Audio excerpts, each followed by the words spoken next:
喂，今次呢條片我哋會深入探討 Charlie Munger 對複利真正運作方式嘅智慧。我已經幫你分咗成2個簡短部分，簡要回顧。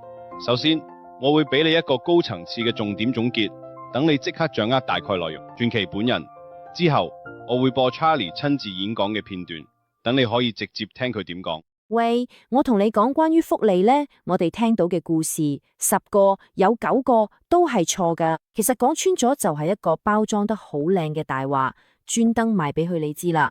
最冇耐性嗰啲人，所以今日我哋就一齊嚟拆穿呢個秘密。好多人一聽到複利，腦入邊係咪即刻浮現呢個畫面？冇係一種可以令人一夜致富嘅神奇力量。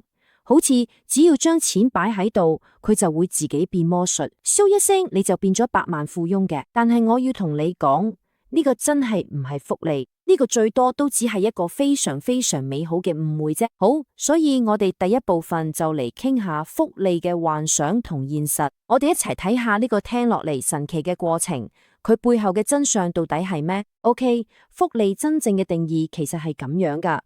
喺一段時間內持續不斷咁累積微細嘅優勢，然後唔受任何干擾。喂，你聽到未啊？關鍵就係最後呢6個字，但偏偏呢個就係大家最容易忽略咗部分。聽落好似好簡單，係咪先？但我同你講，呢個正正就係最難嘅地方。好，跟住呢張圖表上面嘅數字，你睇完可能會嚇一跳。我哋嘅想象下啦，你淨係投資1蚊就1蚊，然後擺40年。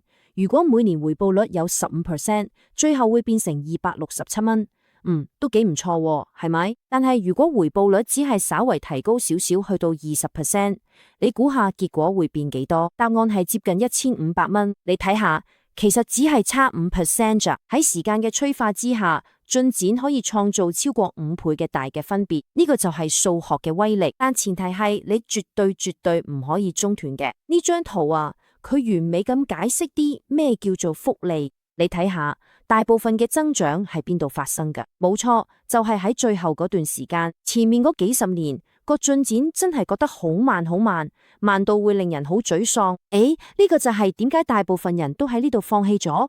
佢哋根本等唔到第31年之後嗰條幾乎直線向上衝嘅增長曲線。複利嘅果實真係要用耐性去換嘅。咁你可能會咁，咦？既然數學原理咁簡單，點解真係好少人可以享受到複利嘅好處呢？問題嘅核心就喺呢度啦。因為我哋最大嘅敵人其實唔係市場，亦都唔係運氣，而係我哋自己個腦，係我哋自己親手嚟睇個重設計啊。喺最理想嘅情況下，複利增長曲線應該係咁樣嘅。你睇一條平滑持續向上嘅完美曲線，代表住一個完全冇人打擾嘅40年，係咪好靚呢？係咪呀？但現實往往唔係咁，因為中斷發生嘅，可能係因為市場突然一陣恐慌，你嚇親㗎，又或者你突然覺得，咦，好似應該換個策略喎，甚至可能只係純粹你覺得悶啲，咁耐性啦。咁所以中斷嘅代價到底係咩呢？同你講，佢唔淨只係令你嘅增長暫停咁簡單㗎，唔係，佢比你想象中殘酷得多。佢會令你成個時鐘一瞬間歸零，你之前累積嘅時間優勢就冇煙消雲散。每一次中斷都好似痛苦咁重新開機，所以好多人望咗一世，回頭望一望，先發現自己好似一直都喺原地踏步。你睇下呢樣嘢幾咁可惜㗎。好，接住落嚟，我哋講下聽落有冇違反直覺嘅概念，無謂嘅隱形力量。冇錯，你冇聽錯，有時做少啲反而可以做到更多。呢句說話，我覺得真係講晒複利嘅精髓。財富係嚟自創造者，而唔係嚟自交易。當然啦，呢度講嘅創造者唔係叫你懶惰，佢講緊係一種有策略嘅耐性。意思就係話，當你做咗一個好嘅決定之後最重要，同時都係最難嘅工作，就係要抗拒住嗰種成日想做啲咩嘅衝動，然後俾嗰個美好嘅過程靜靜咁，唔好俾人打擾佢繼續落去。咁你可能會問，點解咩都唔做反而咁有效？有幾個原因。首先，咁樣可以減少所有唔必要嘅摩擦成本，好似交易稅啊、手續費啊呢啲。再者，佢可以防止你因為一時手痕而做嘅嘢無法挽救嘅錯誤。但最重要嘅係，佢可以令到嗰個數學魔法持續運作，唔會俾你打斷。所以你要聽清楚，耐心等候本身就已經係一種最積極嘅策略。好，第四部分，我哋再將格局拉闊嘅，因為複利呢樣嘢真係無處不在，佢唔淨只係一個理財策略咁簡單，佢係一個可以應用咗你我生活所有範疇嘅普世原則。複利呢，其實最有趣，但係同時都最恐怖嘅地方，就係佢係雙向嘅，有好嘅複利，當然都會有壞嘅。你睇下，好似知識、聲譽、健康呢啲，都係正向複利，會隨住時間越滾越大。但係債務、謊言、壞習慣呢啲就係負向複利，而且我同你講，佢哋滾動嘅速度，甚至比你建立好咗嘅速度仲要快。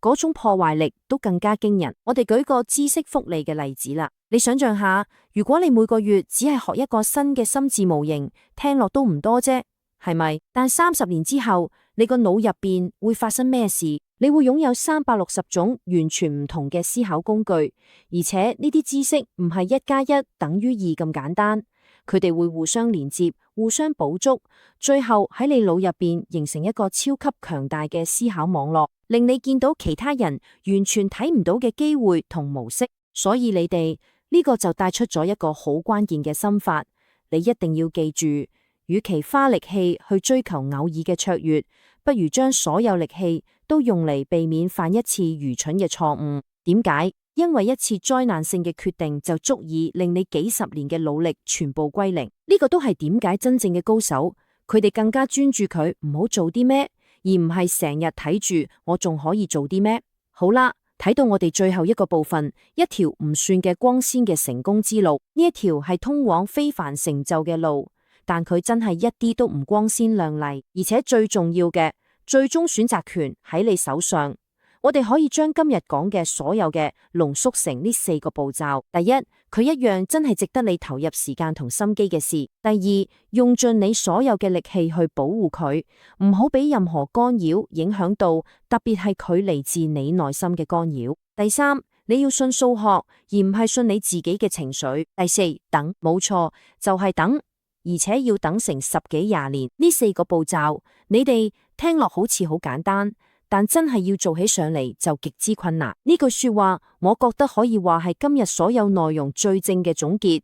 請你一定要記住，非凡嘅成果往往都係嚟自於將平凡嘅行動堅持嘅一段唔平凡嘅時間。真正嘅秘密其實從來都唔係咩天賦異稟或者有咩捷徑，淨係得持之以恆同埋耐性。所以最後，我想留低一個問題俾你，你可以認真睇一睇，你想要嘅係過住充滿忙碌行動嘅幾十年，定係俾複利真正發揮作用嘅幾十年？我覺得呢個選擇會決定你最終可以去到幾高。大多數人以為複利只係指銀行戶口入邊嘅錢會自己增長，佢哋想象嘅數字會自己不停咁翻倍，佢都唔使做，有種神奇力量可以一夜致富。其實嗰啲唔係複利，嗰啲只係賣俾唔識數學嘅人嘅幻想啫。真正嘅複利係點呢？其實就係長時間不斷累積細微優勢，唔俾任何嘅打斷。呢個原理適用於所有嘅錢、知識、習慣、錯誤、愚蠢，甚至人際關係都係咁。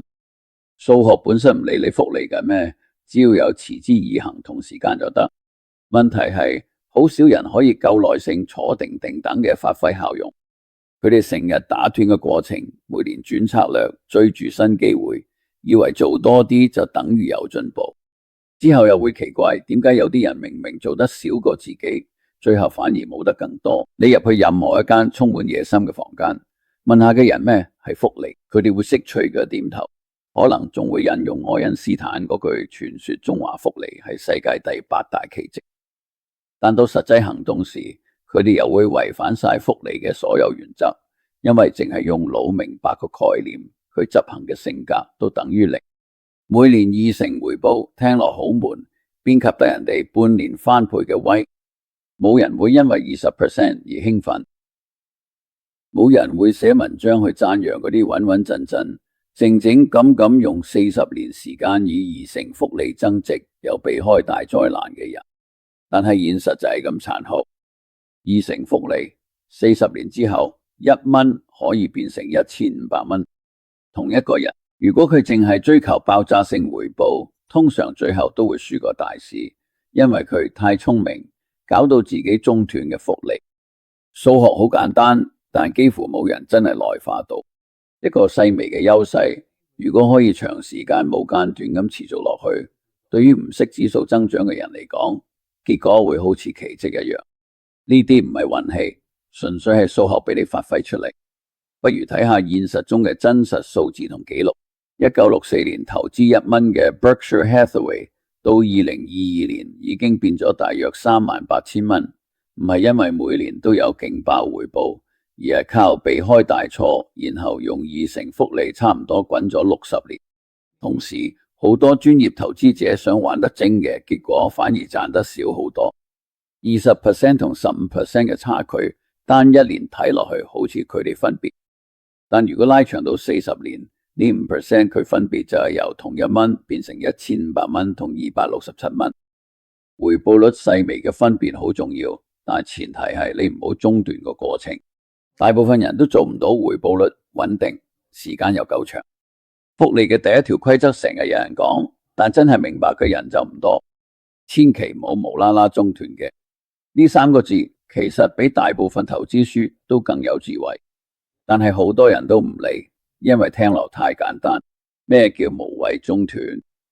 好公司升嘅就買嘅嘢，覺得而家份工悶就轉行，學佢覺得進展慢就放棄，為新鮮感放棄穩定關係。每次中斷都會讓時鐘重啟。巴克希爾60年間年複合增長約20%，呢非因卓越決策，而係靠少數正確決定並長期堅持。財富源於持有而非交易。以下係該項紀錄嘅實際情況：15個決定至關重要，或許20個，其餘時間則無所事事，只係等待，努力克制自己採取行動嘅衝動。過度活躍會摧毀複利效應，因為每一次交易都會帶嚟摩擦、稅項、錯誤。最重要嘅係中斷。最大嘅諷刺就係做得少反而收穫更多，但人性會令無所作為變得好似唔負責任嘅。人哋會揾佢無謂嘅工作，佢證明自己存在，令自己覺得有生產力，或者向其他人展示自己有做嘅。佢哋為咗表現出自己有能力，犧牲嘅複利效應，之後又唔明點解自己永遠都做唔到非凡嘅成績。以下呢點，大部分人都完全忽略嘅。複利效應其實有正反兩面，負面複利比正面複利創造財富嘅速度更快嘅摧毀財富。一年輸咗4成，第2年賺翻5成，你都仲係蝕緊。損失嘅數學真係好殘酷。壞習慣都會有複利效應，做咗一次錯誤決定，下次再做錯就會變得更加容易。錯過一日學習之後，錯過第2日就會覺得好自然。信任會因為一啲細微嘅背叛慢慢流失，最後變成破裂嘅關係。愚蠢如果唔加以控制，會不斷擴大。聰明嘅投資者對呢種不對稱理解得好深，佢哋會花更多精力去避免愚蠢，而唔係一味追求聰明。一個災難性嘅錯誤可以抹殺幾十年細心累積嘅成果。所以真正有錢嘅人最着緊嘅係有咩唔應該做。你睇下佢經營咗幾十年最後失敗嘅公司，佢哋唔係因為對手太叻而倒閉，佢哋係因為管理層做嘢嘅極度愚蠢嘅決定，好似過度借貸，做咗自己唔熟悉嘅業務，或者收購嘅佢令公司失去價值嘅生意。一個糟糕嘅決定就可以打斷幾十年正面累積嘅成果。呢個模式冇到處都見到。本身健康嘅人忽略咗咁細微嘅健康問題，結果慢慢變成慢性病。有錢人因為一個高槓桿嘅賭注，最後破產。成功嘅事業因為一次道德失誤，最後演變成醜聞而被毀滅。負面嘅複利增長比正面嘅複利增長快得多，所以避免負面複利比盡量賺多啲更重要。所以頂尖投資者會不惜一切代價去維持佢哋所謂嘅絕對避免清單，唔係列出要做咩，而係列出無論咩情況都絕對唔可以做嘅事。唔投資嘅自己能力圈以外嘅唔用會威脅到生存嘅槓桿。市場崩盤嘅時候，絕對唔可以驚慌性拋售。呢啲唔係建議，係絕對嘅規則，係用嚟防止負面複利嘅。人類嘅心理令到耐性幾乎變成不可能。我哋個腦係為咗即時威脅同快速回報而進化嘅，唔係為咗等40年先知條策略 work 唔 work。每個人都想即刻有結果，即刻被認同，即刻有證明自己行緊正確路。呢種嘅耐性會造成一個可預計嘅模式。人哋開始做一啲有前景嘅嘢，幾個月甚至幾年都見唔到明顯成果，就說服自己行錯路，然後轉去做新嘅，複利又要由零開始。佢哋會咁樣重複做幾十年。同時，嗰啲有耐性，佢哋冇合理嘅，然後堅持落去嘅少數人，最後就有非凡嘅成果。唔係因為佢哋聰明嘅或者好彩嘅，而係因為佢哋從來冇打斷過複利嘅過程。呢個就係全部秘密，但係真係悶到爆。你睇下，當市場跌咗20%會發生咩事？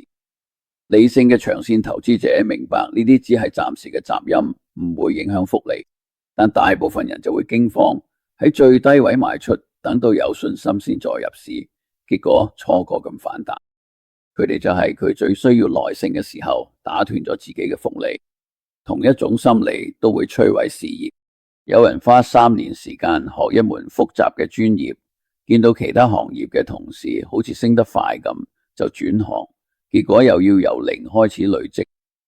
10年之後，佢哋試過5份唔同嘅工，但一樣都冇做到專家，反而嗰個有耐性堅持一條路嘅人，就將專業知識複利到變成真正嘅權威。現代文化其實係積極對抗耐性。社交媒體成日都播人哋生活入邊最精彩嘅一刻，搞到你好似覺得其他人都進步得快過你。財經媒體只會歌頌快錢，完全冇理慢慢複利嘅重要性。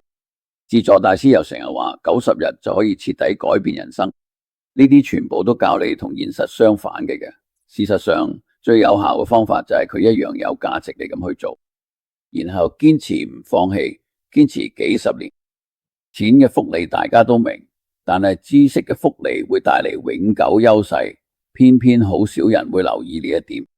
如果一個人每個月學一個新嘅思維模型，30年之後就有360種唔同嘅方法去攞問題。呢啲累積落嚟嘅知識唔止係加埋咁簡單，佢哋係會互相成大。一個識數學、心理學、經濟學、歷史同生物學嘅人，多謝你。佢可以見到專家都睇唔到嘅模式，佢哋會少啲犯錯，更早發現機會，判斷力隨時間不斷複利增長。學習機器每日都係冇累積智慧，佢哋每日瞓覺前都比起身嗰陣聰明咗少少，日復一日，年復一年，10年又10年，最終佢哋嘅水平高到人哋覺得佢係天才，但係其實只係長時間複利學習嘅成果。睇下真正專家會點？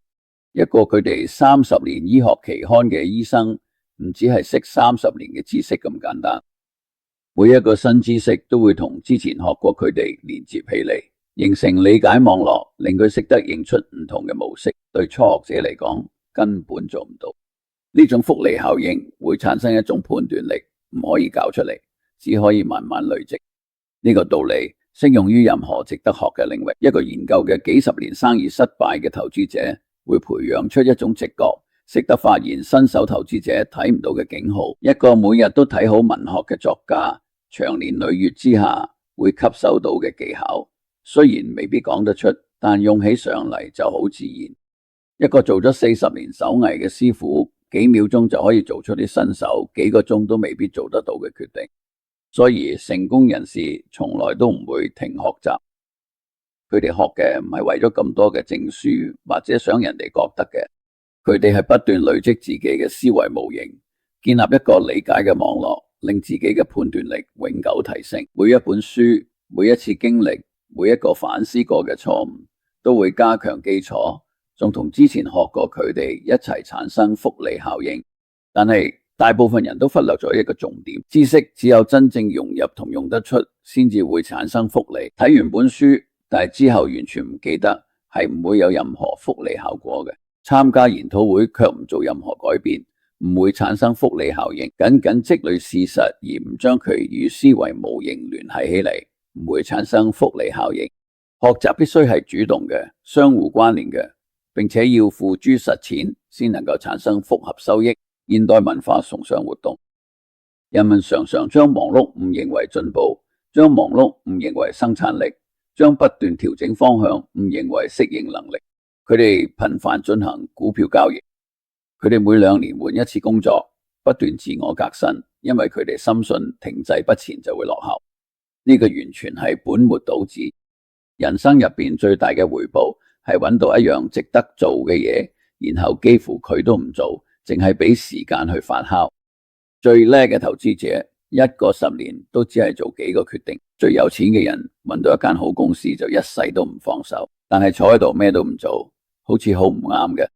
咁樣又冇故事，又冇刺激，佢嘅控制感，所以好多人會搞咗無謂嘅活動嘅安慰自己，結果打斷咗本來可以複利增長嘅過程。佢哋將耐性同被動搞亂晒，唔明白其實有耐性嘅等先至係最進取嘅策略。你睇下業餘投資者嘅交易記錄，成日都好忙，一年做幾十次交易，永遠都覺得下一步就會發達。現實係點？咁多動作，回報仲低過淨係買隻指數基金咩都唔做。咁樣咁忙，根本唔會令你有錢，反而因為手續費、稅同埋攞錯時機，打爛嘅複利增長。佢投資成績最好嘅專業投資者，反而做法完全相反。佢哋一年可能只係做1、2個重要決定，甚至更少。佢哋揾佢自己明白嘅生意，確認價錢合理就買入，之後可以幾年甚至幾十年都基本上咩都唔做，唔喐唔係懶，根本就係成個策略嘅重點。呢個模式唔止投資先有，最成功嘅作家都唔會成日轉寫唔同類型嘅書，佢哋專注一個範疇，然後用幾十年時間累積自己嘅讀者群。最頂尖嘅工匠唔會追潮流，佢哋係將自己嘅核心技藝磨練到冇人可以取代。最堅固嘅關係唔會成日重新定義，佢哋係靠長時間內一啲悶但持之以恆嘅行為去維繫。社會成日讚揚啲人識得轉型重塑自己，將堅持一致當做停滯不前。其實呢個睇法係倒轉咗，不斷重塑自己只會阻止複利效應發生。每一次轉型都等於重新計時，每一次重塑都係放棄咗之前累積落嚟嘅優勢。嗰個堅持一條路行足40年，而其他人每5年就轉一次方向嘅人，最後會去到一個冇人可以企及嘅高度。喺一個細分領域入邊嘅專業能力，佢嘅複利效應同你嘅好多唔同範疇式嘅皮毛係完全唔同嘅。一個專家花40年去了解一個行業，冇建立出嚟嘅判斷力，唔係冇玩票性質嘅人可以模仿得到。深厚嘅專業知識會帶嚟複利優勢，呢啲係廣泛涉獵永遠做唔到嘅。所以有錢嘅投資者只會專注佢自己完全明白嘅範疇，其他嘢全部唔理。佢哋唔係想佢都識，佢哋只係想將少數幾樣嘢識得比任何人都深入。呢種深厚嘅能力，經過幾十年嘅複利效應，就算係普通機會都可以做到非凡成績。業餘嘅人會喺10個行業入邊投資100次，但每一樣都唔深入了解。專業人士只會喺一個行業入邊投資5次，佢哋係完全掌握晒。40年之後，專業人士已經累積咗判斷力、人脈同回報，而業餘嗰個仲喺度學緊基本嘅。深厚能力其實會帶嚟咩效果呢？第1年研究一個行業，佢都覺得亂晒龍，去到第5年開始見到有啲規律出現，第10年判斷力明顯提升，去到第20年已經有直覺知道咩可行咩唔得，第40年識得自動識別模式，一眼就攞到機會同風險。呢個進程其實係複利效應，每一年都係建立喺之前嘅基礎上，慢慢砌出一個無法急就無法捷徑嘅理解基礎。如果有人想分心去10個唔同行業，佢哋每一個行業都永遠去唔到第10年嗰個層次，因為學習就唔得複利，只係表面嘅積累嘅知識。大部分人都誤解嘅能力圈呢個概念，佢哋以為意思係要縮咗自己範圍入邊，唔敢學新嘅。其實唔係嘅，真正嘅意思係要喺自己嘅範疇入邊轉得夠深，等專業知識可以複利增長，帶嚟長遠優勢，同時要毫不留情咁避開嘅優勢嘅範疇。巴菲特之所以對保險、銀行同消費品生意咁熟，係因為佢已經研究咗70年。佢唔投資科技，因為佢哋喺嗰方面累積到專業知識。佢唔係因為驚先避開，佢避開係因為佢明白能力係會複利增長，而佢哋花幾十年去累積佢嗰個領域競爭嘅本錢。呢個原則其實適用於所有地方。一個外科醫生如果重複做同一個手術幾千次，佢嘅技術會不斷累積，最後可以做到全世界最叻嗰個。一個律師如果專注做同一個法律範疇40年，佢嘅判斷力會累積到可以預見結果，客戶同對手都做唔到。專注先可以複利增長，分散就會阻止呢個過程。大家都只係着重回報率，你今年賺咗幾多？你每年嘅百分比係幾多？你贏唔贏到大市？呢啲問題完全忽略咗最重要嘅變數，就係時間。時間先至可以將普通嘅回報變成財富，將簡單嘅習慣變成徹底改變人生。複利10年同40年嘅分別唔係加減咁簡單，而係指數級增長。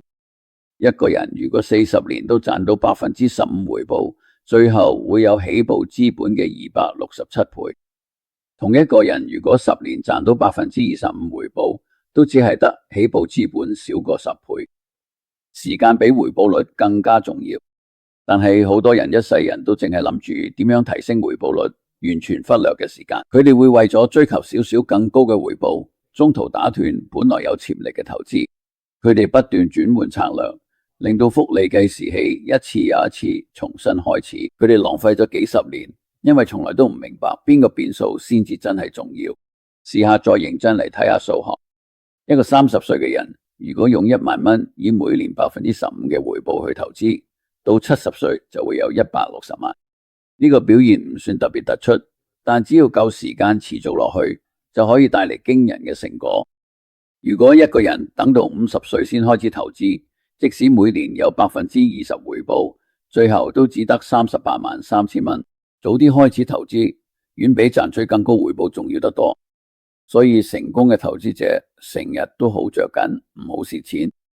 重點唔係點樣賺到最多，而係點樣保住本金，等時間發揮作用。每一次重大損失都會令複利計時器重新開始。如果你蝕咗一半，你就要賺翻1倍先至打和。失去嘅時間永遠都追唔翻，所以避免大錯比捉到每一個機會更加重要。同一個道理都解釋到點解有錢人家可以幾代都冇有錢。佢哋唔係咩超勁投資者，唔係賺到啲咩天價回報，佢哋只係稱職嘅管理人，穩穩陣陣咁賺到合理回報，幾十年甚至幾百年都冇斷過。時間會幫你做嘅，但係前提係你唔好因為愚蠢或者咁耐性而搞壞複利。你睇下時間可以點樣改變細微嘅分別。12% 同15% 之間嘅差距好似好微不足道，拉長到40年， 12% 可以將1萬蚊變成93萬蚊， 15% 就可以將同1萬蚊變成260萬蚊。呢 3% 嚟分別經過複利之後，最後可以變成差唔多3倍嘅財富，但前提係40年入邊嘅任何中斷。複利唔淨只係用嘅金融資產上邊，信譽都會複利。每一次守承諾都會令下一次承諾更加值錢。人際關係都係幾十年嘅信任會慢慢累積，建立佢哋嘅管理，新嘅關係永遠都冇得比。智慧都係靠時間累積經驗，咁樣先有判斷力。後生仔點都追唔上，壞咗都會複利，仲可能快過好啲。講嘅一次大話，下次再講就容易嘅。跳過一次運動，下次唔做運動就變得理所當然。容忍一個有毒嘅人，就會吸引更多有毒嘅人入你生活。債務都會複利對你不利，利息令每次還款都比上一次更難。成功嘅人完全明白呢個道理，佢哋對保護自己各方面嘅複利非常狠心。佢哋會避開會中斷正面複利嘅情況，亦會即刻鏟除所有負面複利嘅嘢。大部分人就相反，淨係保護佢覺得緊急嚟嘅，反而忽略佢真正會複利嚟嘅。要認真睇下你嘅聲譽。一次道德上嘅失誤可能睇落好微不足道，好容易就揾藉口話係必要或者無害，但係呢啲會累積，下一次道德妥協就會變得更容易，信任會慢慢咁被侵蝕，最終用咗幾十年建立嘅聲譽會崩潰，想重建都幾乎唔可能，因為聲譽正面累積得好慢，但係負面一崩就即刻攞晒。身體健康都係咁樣慢慢累積出嚟，每日細微嘅飲食、運動同佢各選擇，單獨嘅好似冇嘅所謂。累積咗40年之後，呢啲選擇就決定咗一個人老嘅係健健康康有獨立，定係身體差要靠人。身體會記住一切，而健康決定嘅利息真係高得咁好嚴苛。人際關係都係靠持之以恆去累積。嗰啲30年都一直嚟你身邊嘅朋友，建立咗感情，無論新朋友幾咁有趣，都追唔上。一段婚姻靠住多年嘅平淡但忠誠去維繫，所建立嘅親密感，新關係係點都做唔到。時間加上堅持，會累積成一啲無可取代嘅技能，都係靠練習去累積。一個音樂家如果每日練習20年，佢嘅做 mode 係周末玩玩下嘅人，永遠追唔到；業餘愛好者永遠都追唔上。一個作家如果每日寫10年，佢寫出嚟嘅風格零零散散，寫下嘅人係做唔到。一個工匠做咗40年手藝，佢嘅直覺係捷徑學唔到嘅，就算細微嘅習慣都可以累積出強大嘅力量。每日嘅30分鐘書，10年就等於佢哋大約200本書；50年堅持閱讀就等於佢哋2000本書。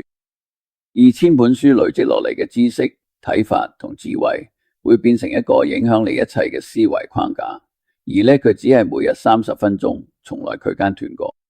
對累積最大嘅威脅，其實唔係壞運氣或者市場崩盤，而係做咗一啲極度愚蠢嘅事，令成條累積嘅鏈斷晒。一個錯得離譜嘅決定，一刻災難性嘅判斷，一個完全可以避免嘅錯誤，幾十年小心累積嘅成果就會一掃而空。所以出色嘅投資者會極度專注於避免做蠢事，而唔係一味追求聰明。佢哋會列出一啲肯定會帶嚟災難嘅行為清單，然後堅決唔做嗰啲嘢，唔會用槓桿去到一個會令自己破產嘅地步，唔會投資佢自己唔熟悉嘅範疇。市況差嘅時候唔會驚慌拋售。聰明其實被高估咗，性格先係一切。嗰個從來唔做蠢事，保護自己累積唔受打斷嘅人，可以耐心坐定定，睇住其他人驚慌失措，嗰個人就係贏家。唔係靠聰明，而係靠有系統嘅避免自招損失。你睇下過去100年嘅重大金融災難，長期資本管理公司失敗唔係因為市場難以預測，佢哋失敗係因為一班聰明人用嚟會令自己破產嘅槓桿，咁樣其實好蠢。樓市危機唔係因為按揭突然唔 work， 係因為冇人借佢自己種唔起嘅錢，咁樣都係蠢。散戶投資者都係一錯再錯，佢哋用槓桿將20% 嘅損失變成全軍覆沒。佢哋投資嘅自己唔明嘅生意，以為複雜入邊會有機會。市況差嘅時候就驚慌賣出，升市之後又追高買入。呢啲全部都唔需要壞運氣，全部都係自作聰明嘅蠢事。真正有錢嘅人有一套系統去防止做蠢決定，佢哋絕對唔會俾自己陷入一個壞結果就會摧毀自己嘅位置。佢哋保持流動性，所以永遠唔使喺壞時機賣出。佢哋只會投資佢自己完全明白嘅情況，佢哋會跟住清單去避免情緒化決定。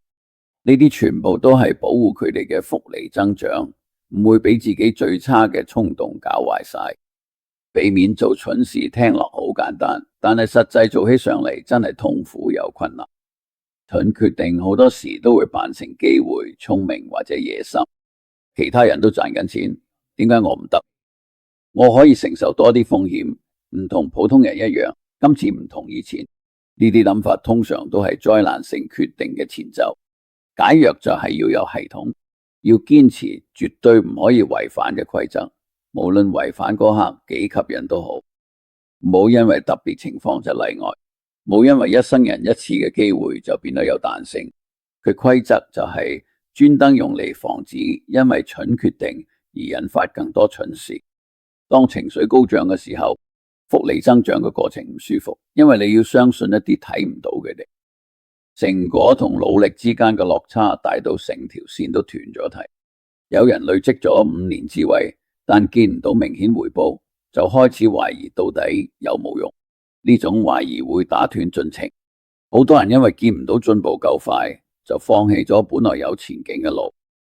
佢哋不斷轉換策略，想揾佢可以快啲證明自己嘅方法。每次轉換都等於重新開始複利，結果永遠都等唔到爆發性增長出現。成功嘅少數人明白，複利增長頭幾年就好似咩都冇發生嘅，但係突然之間所有嘢一齊發生，佢哋就算見唔到結果，都會信數學原理。佢哋繼續堅持出現，做細微改進，無論進展幾慢都唔會打斷個過程。其實複利增長條曲線就係咁樣嘅，第1至第10年幾乎見唔到咩明顯進步。一個持續投資嘅人，佢嘅財富會慢慢增長，但係跌落都仲係好細，好唔起眼，好似唔值得咁辛苦。呢個時候，大部分人都會放棄，覺得呢個策略僱用。第10年至第20年會見到多啲進展，但大部分都仲係靠你自己加落去嘅淺線性增長，唔係複利帶嚟嘅指數式增長。堅持落去嗰個人而家已經有個唔錯嘅投資組合，但都未至於覺得有咩奇蹟發生。好多人喺呢個階段都會放棄，轉去啲承諾快啲見效嘅策略。第20年至第30年，複利嘅威力開始變得好明顯，累積佢嘅資本帶嚟嘅回報開始超越你新加落去嘅錢，增長速度加快，而且肉眼都冇得出。能夠堅持到呢一步咁中斷過嘅人，終於明白點解耐性咁重要。但係大部分人都到唔到呢個階段，因為佢哋早嘅就中斷咗。第30年至第40年，複利帶嚟嘅成果會令外人覺得簡直係奇蹟。每年財富增長嘅速度比大多數人一世人賺嘅錢都要快，被動收入已經超越主動揾錢。堅持40年複利增長嘅人已經擁有真正嘅財富。對於佢成日重新開始嘅人嚟講，呢啲成果簡直係天方夜譚。呢個模式冇任何領域都會出現。一個作家堅持寫咗20年，突然之間就好似一夜成名咁。一個創業家穩步經營嘅30年，突然之間就俾人發現咗。一個工匠磨練咗40年手藝，突然之間就可以收高價。其實全部都唔係突然發生，係複利效應終於浮現出嚟。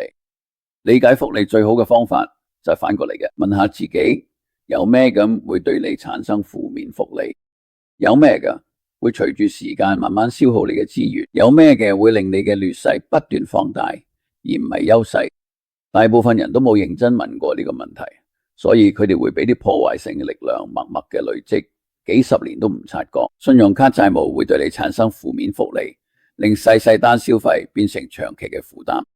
壞嘅人際關係都會對你產生負面複利，每一次相處都比上一次更加有毒。無知都會對你產生負面複利，因為錯失咗嘅學習機會會一直累積。拖延症都會對你產生負面複利，因為拖延佢嘅決定會變得越嚟越難做。聰明人會毫不留情咁鏟除呢啲負面複利因素，佢哋會即刻還清債務。佢哋遇到有毒嘅關係會毫不猶豫嘅離開。佢哋會不斷學習對抗知識衰退，佢哋會及時作決定，避免問題積壓。佢哋明白消除負面複利比增加正面複利更加重要。睇下喺一般人生活入邊有咩咁會產生負面複利？佢細細個月費訂閱，如果唔理會，年年加埋都可以變成幾千蚊。少少過量飲食，長期落去就會變成肥胖同埋疾病。細微嘅不誠實，長遠會腐蝕你嘅品格。逃避困難嘅對話，最終會令關係破裂。每一樣單獨嘅都好似唔太重要，但係積累幾十年，足以毀掉一個人嘅人生。反向思考嘅角度，同時都可以帶嚟機會。你嘅競爭對手或者同行，係咪有佢哋一直俾負面複利拖住佢嘅？如果一個行業入邊人人都容忍低效率，嗰個能夠剷除低效率嘅人就會累積優勢。如果一個專業入邊，大家畢業之後都唔再學習，嗰個繼續學習嘅人就會累積專業知識，其他人身上嘅負面福利反而為避開佢哋人創造嘅機會。睇下細微低效率嘅複利效應。一間公司如果成本比競爭對手高5%，一開始未必會察覺有咩問題，但係20年之後，呢5% 嘅差距會積累成一個巨大嘅競爭劣勢。高效率嘅公司可以將節省到啲錢再投資，優勢越滾越大，最終主導成個行業。而低效率嘅公司就只係喺度諗點解會諗。同一個道理都適用嘅個人效率上面。一個人每日俾分心咁浪費1個鐘，一年就蝕咗365個鐘頭。如果你有40年嘅職業生涯，佢就等於146000個鐘頭，即係7年全職工作嘅時間。